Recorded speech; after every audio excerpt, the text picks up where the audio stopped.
সুখবরটি দিতে দেরি হলো, এর জন্য প্রথমেই ক্ষমা প্রার্থী।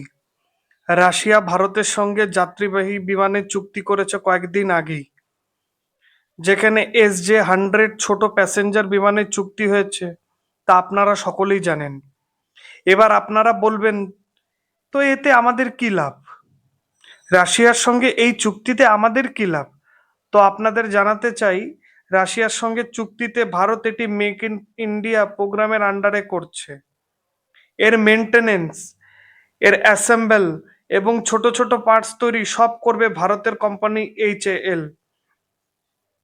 এই বিমানে তেলও কম খাবে বলে ধারণা বিশেষজ্ঞদের।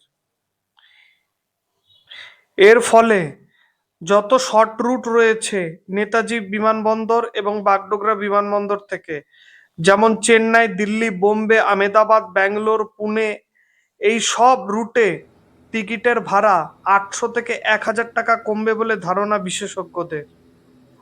মানে একদম চিপেস্ট ফ্লাইট যা 3500-এ পাওয়া যেত, তা পাওয়া যাবে মাত্র 2700 টাকায়।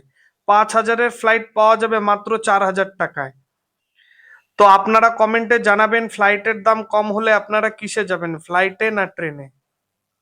ভিডিওটি লাইক করুন, বাংলা নলেজ শো চ্যানেলটিকে সাবস্ক্রাইব করুন।